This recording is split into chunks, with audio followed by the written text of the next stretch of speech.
Baik, bismillahirrahmanirrahim. Assalamualaikum warahmatullahi wabarakatuh. Waalaikumsalam warahmatullahi wabarakatuh. Selamat sore. Salam sejahtera buat kita semua. Salam sehat selalu. Tabi pun. Ya pun. Nah, kita lanjutkan kuliah hukum perusahaan. Jadi kemarin kita sudah membicarakan soal dua terminologi yang ada di dalam materi ini, yaitu hukum dan perusahaan, ya kan? Kemarin kan ini ada yang di luar dari ini nggak ya? Ada yang satunya backgroundnya bukan hukum nggak? Nggak ada ya? Semuanya backgroundnya hukum, oke. Jadi kalau kita belajar soal hukum perusahaan, kemarin terpotong karena saya ada ada urusan mendadak. Ini ada dua terminologi. Pertama terminologi hukum, yang kedua adalah terminologi perusahaan, ya kan? Lalu kenapa hukum disatukan dengan perusahaan? Karena hukum adalah alat kendali dari hubungan hukum yang dilakukan oleh manusia. Itu di dalam manusia itu melakukan interaksi sosial, yang interaksi sosial itu akan berubah menjadi interaksi hukum. Lalu interaksi hukum itu dari interaksi sosial lalu berubah jadi hubungan sosial. Hubungan sosial itu bisa jadi akan berubah menjadi hubungan hukum. Ketika interaksi sosial berubah jadi interaksi hukum, hubungan sosial menjadi hubungan hukum, di mana interaksi dan hubungan ini dilakukan terus-menerus, maka dia menjadi sistem. Interaksi sosial, hubungan sosial itu akan berubah menjadi sistem sosial. Dan sistem sosial ini tidak menutup kemungkinan akan menjadi sistem hukum. Nah, begitu juga terhadap perusahaan. Perusahaan ini kata dasarnya adalah usaha. Jadi kita berusaha, atau manusia atau subjek hukum itu melakukan usaha, di mana usaha-usahanya itu adalah usaha sebagai makhluk sosial untuk mempertahankan hidupnya. Seperti itu. Nah, konsep inilah yang membenarkan hukum untuk mengatur interaksi hubungan dan sistem sosial tersebut. Begitu juga ketika perkembangan itu menjadi sebuah perkembangan yang tidak lagi sederhana, melainkan menjadi perkembangan yang sudah modern.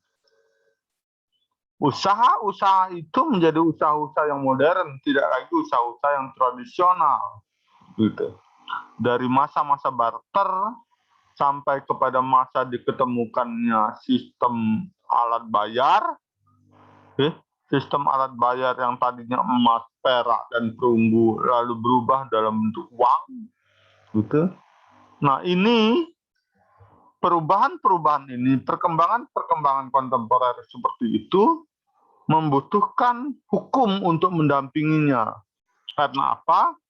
Karena dalam berbagai kajian ilmu pengetahuan, manusia itu memiliki sifat dasar dalam tanda kutip kebinatangan atau sifat dasar hewani, gitu. Tapi sifat dasar hewani tidak sama dengan sifat dasar hewaninya harimau, gitu. Nah, tidak sama dengan sifat dasar hewaninya dari dari ular, dari gajah dan seterusnya.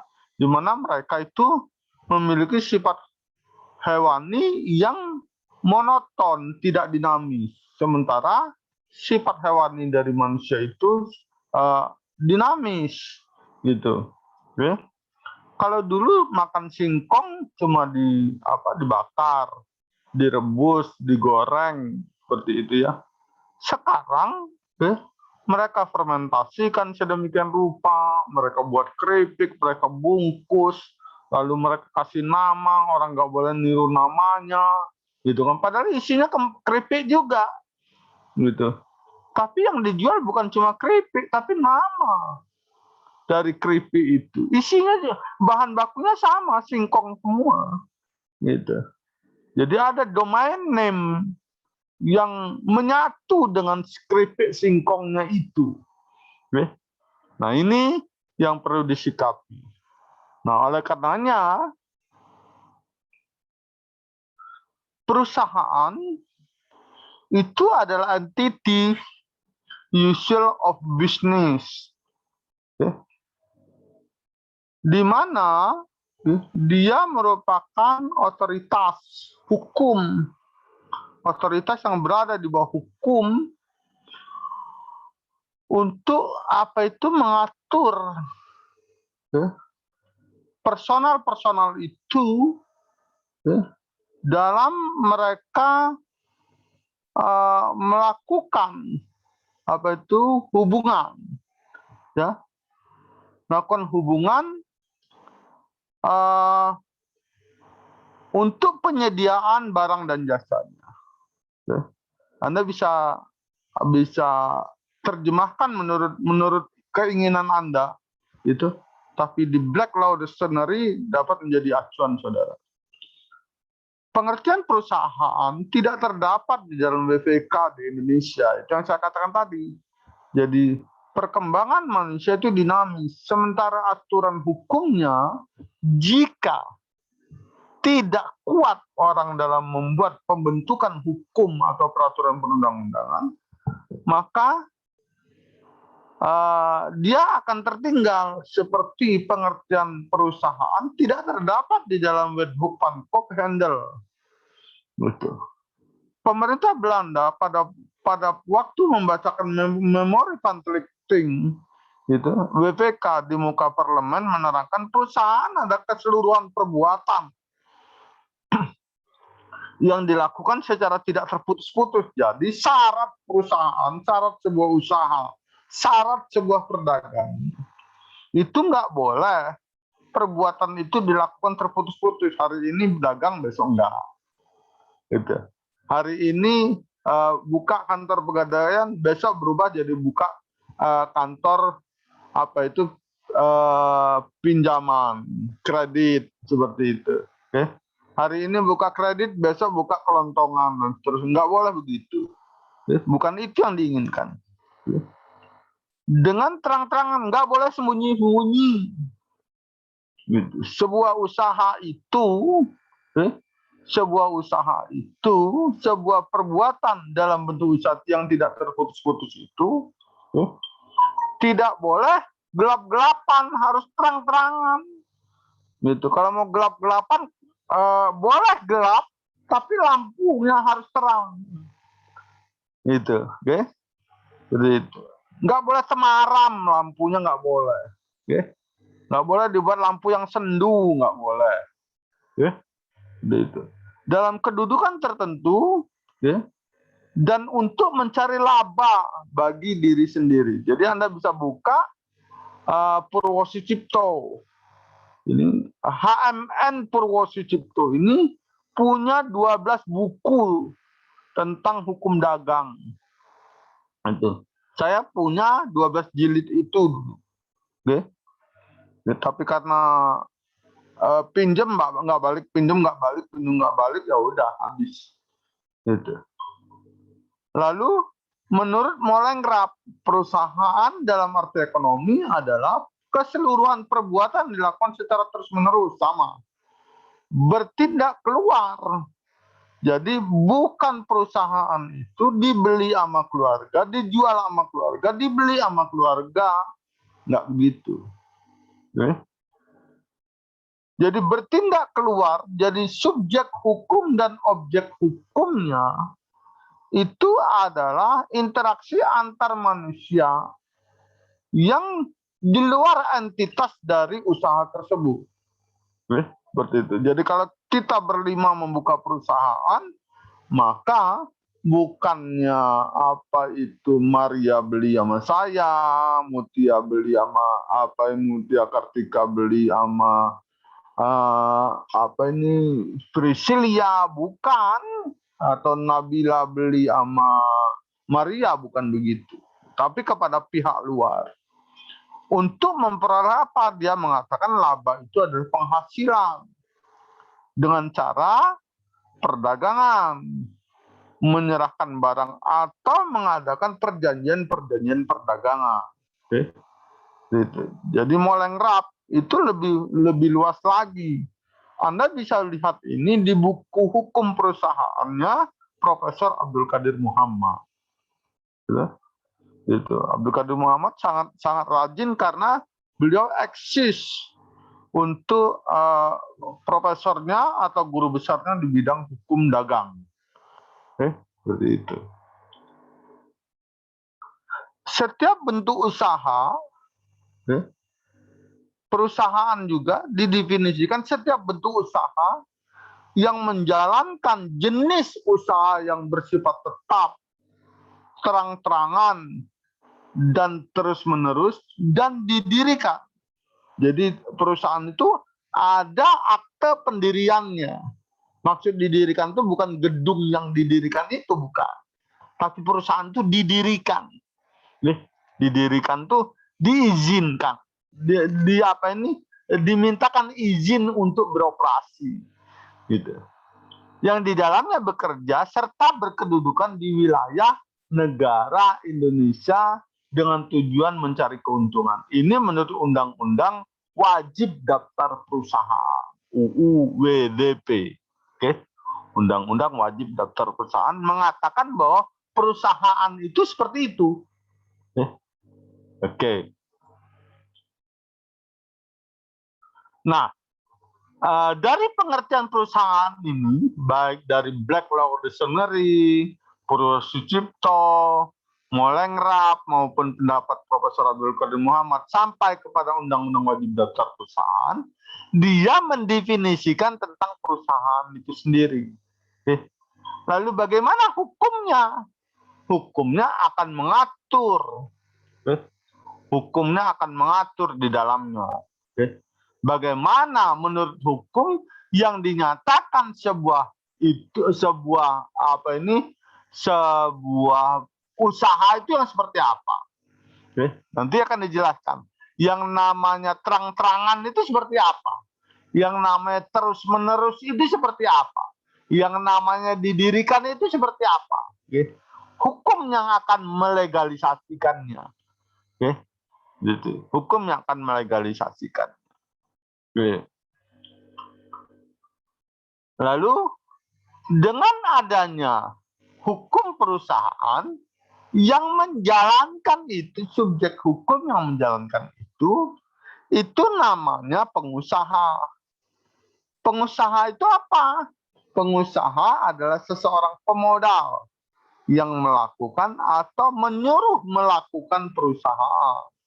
Jadi ada seorang pengusaha itu yang aktif di dalam perusahaan tersebut, ada yang tidak aktif. Gitu. Ada yang tidak aktif dan ada yang aktif tidak aktif. Apa maksud aktif tidak aktif? Dia turut serta sebagai pemodal di situ, lalu dia aktif juga mengatur perusahaan itu, kebijakan-kebijakan perusahaan itu. Tidak aktif, dia ikut serta dalam pemodalan berdirinya perusahaan itu, tetapi dia hanya menerima keuntungannya saja, labanya saja. Dia tidak ikut campur tangan untuk memanage perusahaan tersebut. Itu pengusaha. Apa tindakan-tindakannya? Ini yang saya katakan tadi, bahwa melakukan perusahaannya sendiri, gitu. Ya, jadi dia buka usaha, dia kelola sendiri usaha itu. Usaha terus-menerus tadi, pendiriannya tadi, itu pengelolaannya tadi, itu dia lakukan sendiri. Dua, melakukan perusahaannya dengan pembantunya. Bukan pembantunya ini asisten, itu bukan ya. Bukan pembantu rumah tangga ini maksudnya. Membantu dalam pengelolaan usaha tersebut. Begitu. Yang nanti kita akan menemukan struktur organisasi perusahaan. Dengan adanya pembantu-pembantu ini, maka kita nanti akan bertemu mana struktur organisasi perusahaan. Oh, ini terdiri dari manajer. Oh, ini terdiri dari pemegang saham. Pemegang saham, manajer, lalu sampai ke bawahnya. Sampai kepada karyawan. Ini yang maksudnya bahwa alternatif seorang pengusaha itu melakukan perusahaan sendiri atau melakukan perusahaannya dengan pembantunya, atau menyuruh orang lain melakukan perusahaannya, tidak turut serta dalam melakukan perusahaan. Ini tindakan-tindakan pengusaha di dalam dia ikut serta mengelola perusahaan tersebut. Ada alternatif atau ketiga-tiganya dia lakukan. Gitu. Nanti dalam perkembangannya, hukum akan mengatur bahwa pengusaha seperti ini dalam bentuk usaha yang begini boleh apa enggak? Gitu. Pengusaha yang seperti ini dalam bentuk perusahaan yang begini boleh apa enggak? Perusahaan begini-begini kata saya itu maksudnya adalah PT, koperasi, yayasan, CP, firma, pegadaian, dan seterusnya. Itu yang saya maksud begini-begini itu tadi. Pembantu perusahaan itu ini di dalam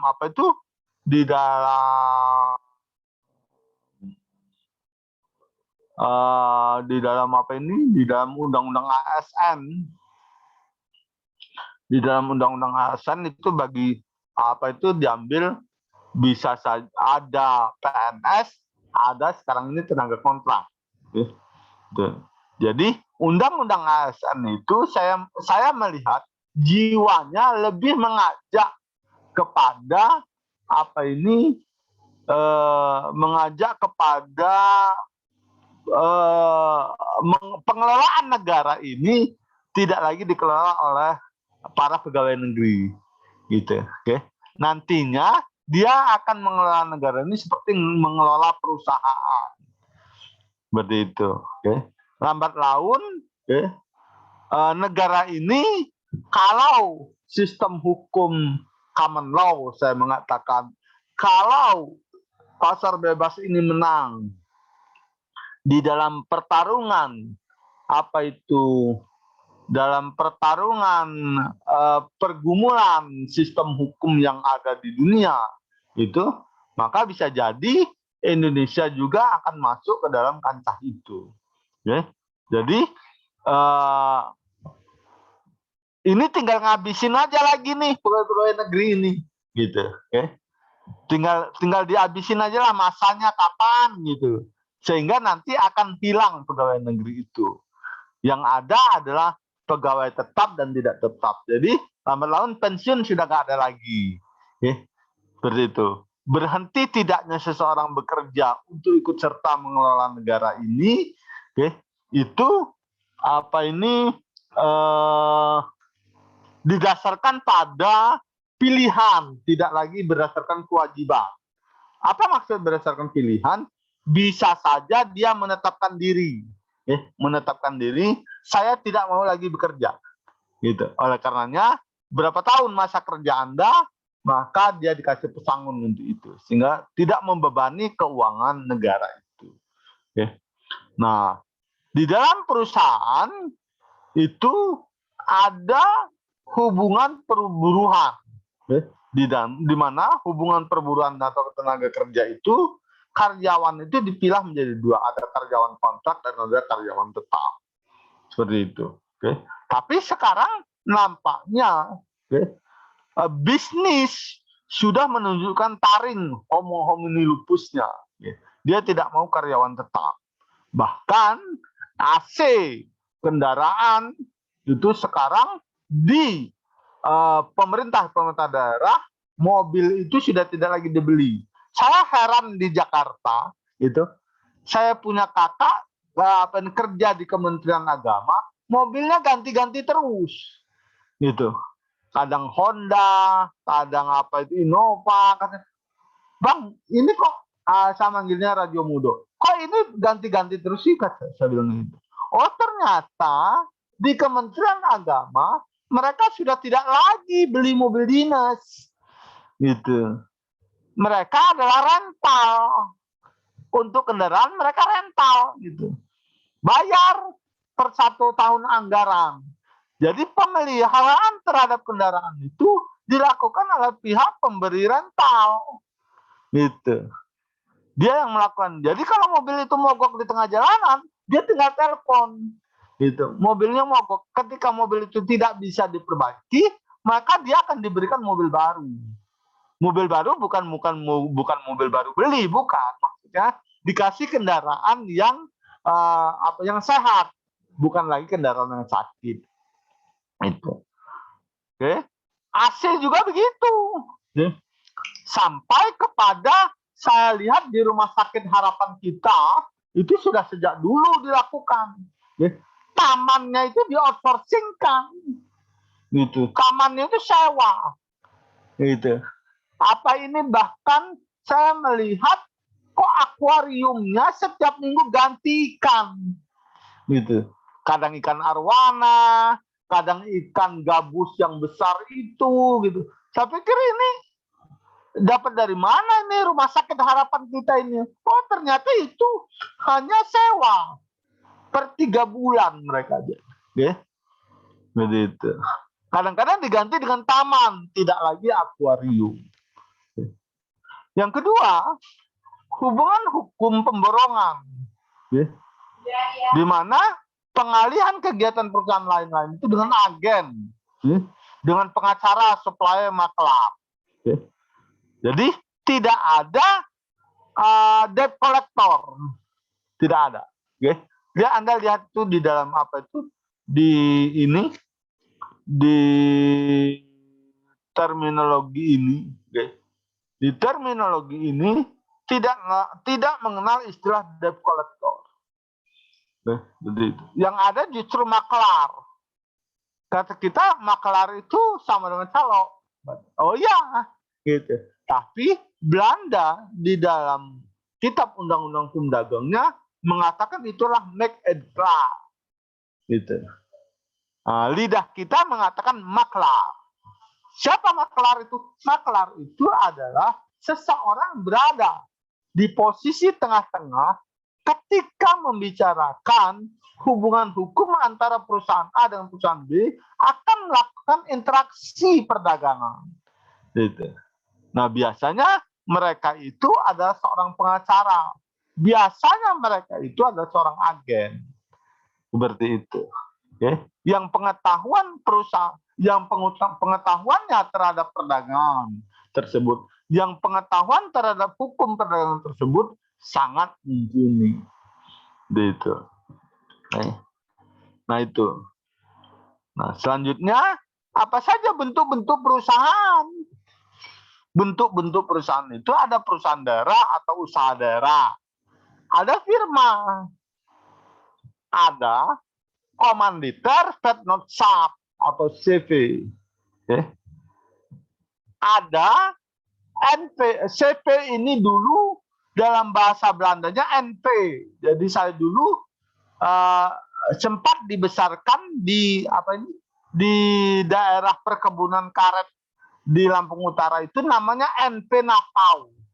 NP itu Namenloop Setnotsap. Itu NP yang berubah menjadi CP, yang berubah lagi menjadi PT. Gitu, oke. Gitu. Yang kedua, keempat adalah perseroan terbatas atau PT. Yang kelima koperasi, yang keenam perseroan saja. Gitu. Jadi Anda tidak lagi bicara persoalan PT terbuka, PT tertutup lagi. Jadi kalau dia bentuknya perseroan, berarti dia bukanlah perseroan terbatas. Gitu, oke. Jadi dia adalah perusahaan biasa yang sifatnya adalah zero. Seperti itu, oke. Nanti Anda akan tahu apa itu zero. Yang ketujuh adalah perum, perusahaan umum. Yang kedelapan ini yang lagi ngetrend terhadap BUMN itu, yaitu holding company atau grup atau concern. Itu bentuk-bentuk perusahaan. Jadi tugas Anda itu memahami ini secara utuh, gitu ya, memahami ini secara utuh. Jadi kalau di sini ada berapa orang? 1, 2, 3, 4,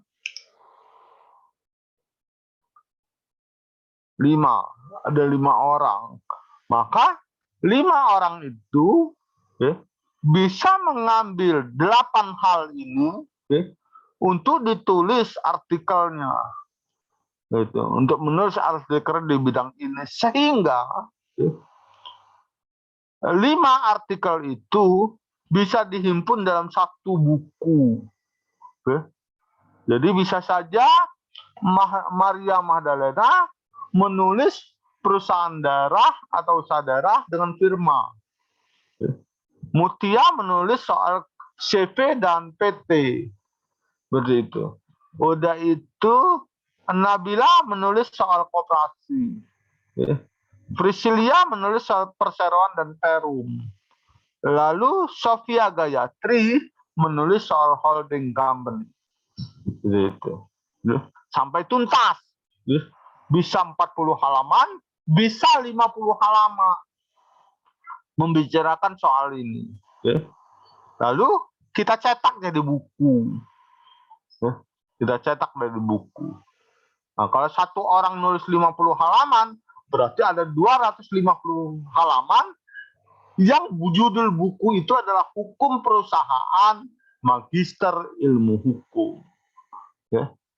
Jadi kita menulis secara utuh terhadap PD, perusahaan daerah, usaha daerah, firma, komanditer Vetnotsap, perseroan terbatas, koperasi, perseroan, perum, holding, mulai dari sejarah terbentuknya, mulai dari sejarah sampai pada eksistensinya yang sekarang.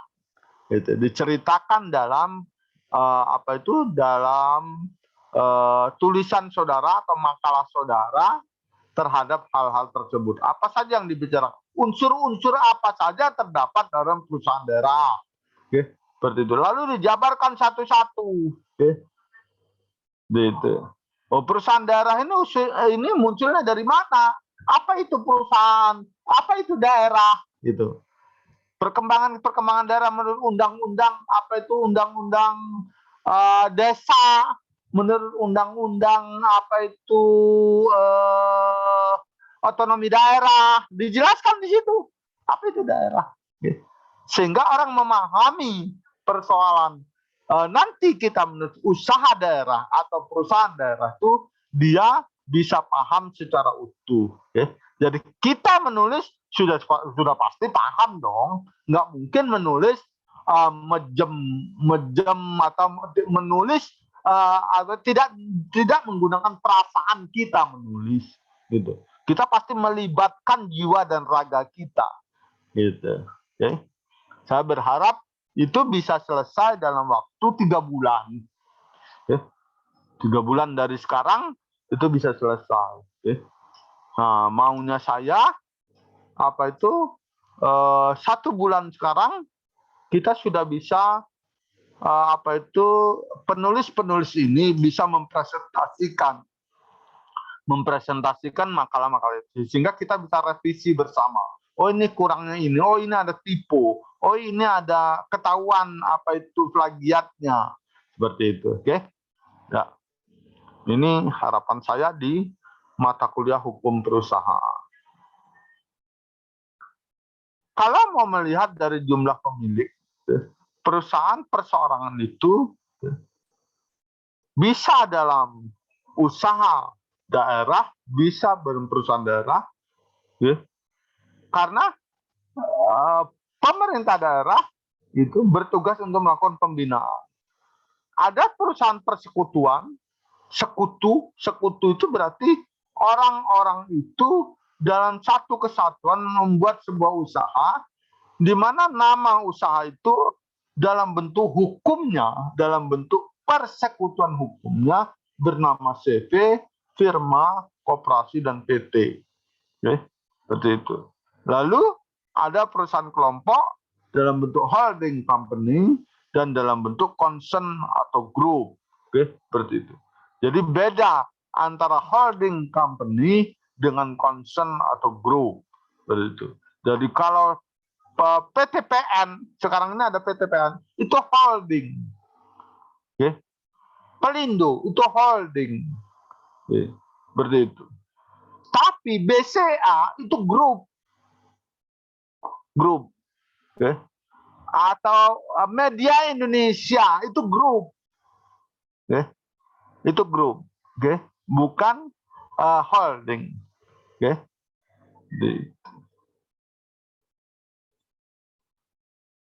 Dilihat dari status pemilik, maka perusahaan itu ada BUMN. BUMN terdiri dari 2, bentuknya perum, bentuknya persero. Yang kedua, ada yang swasta. Jadi BUMN itu nggak boleh PT. Begitu. Ya. Ada yang bentuknya swasta. Swasta itu adalah bentuknya CV, firma, koperasi, dan PT. Oke. Jadi kalau Anda ngeliat, Pak itu Bank Mandiri itu kan PT itu Pak. Iya. Oke. Seperti itu. Oke. Tapi dia bukan BUMN murni. Kalau kita lihat seperti itu. Status dari badan usaha bisa dilihat badan hukum itu bentuknya seperti ini. Bisa badan hukum, bisa bukan badan hukum. Nanti kita ceritakan perjalanan ini, perjalanan bentuk-bentuk ini nanti oleh undang-undang perseroan terbatas gitu.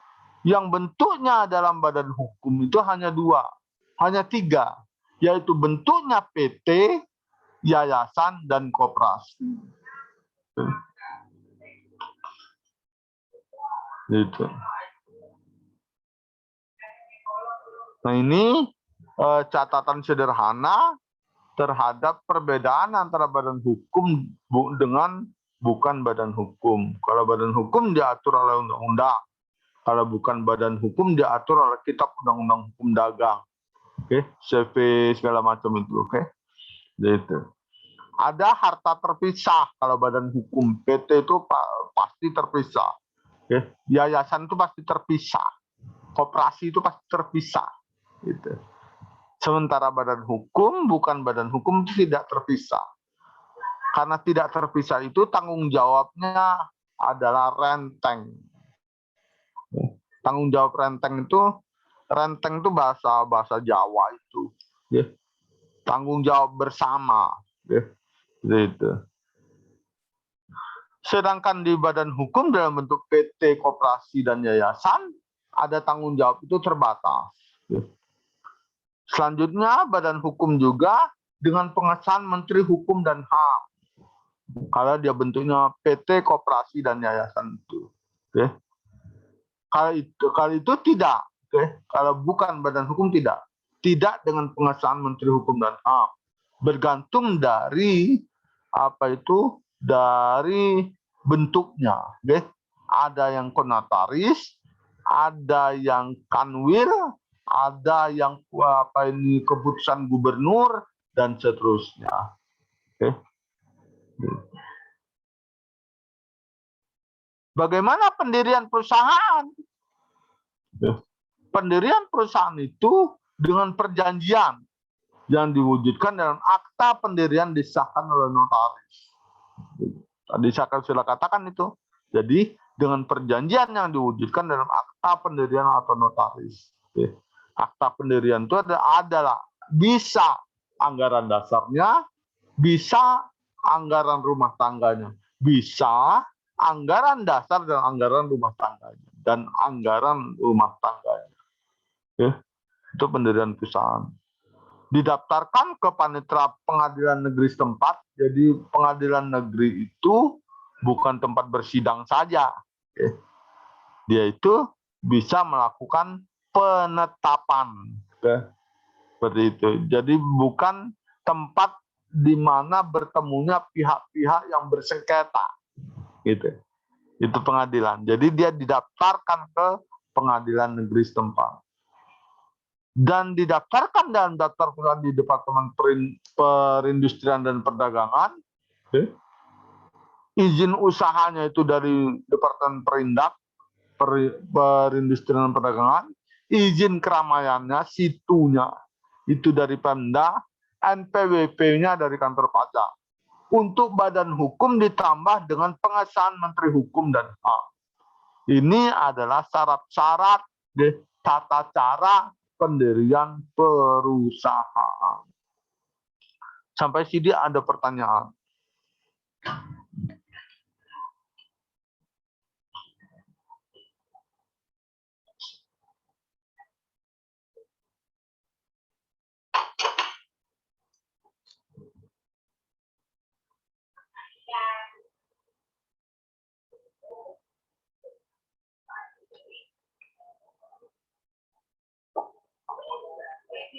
Kalau tidak ada, ini saya share ke grup kita sudah ada ya.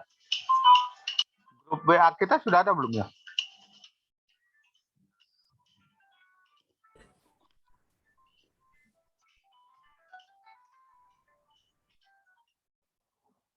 Belum. Siapa ya?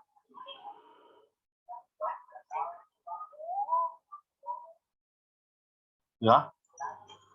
Oh, Muhtar. Oh iya, orang selalu bikin kerok begitu. Oke, dah. Terus gimana?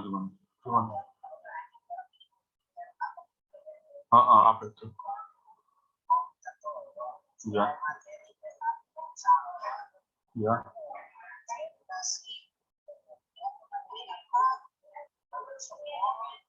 Lihat aja itu bukunya yang dua. Itu minta sama Yanti bukunya.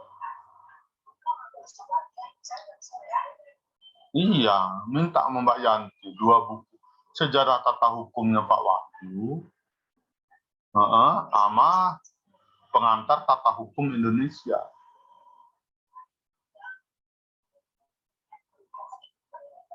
Ada.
Ada pertanyaan nggak?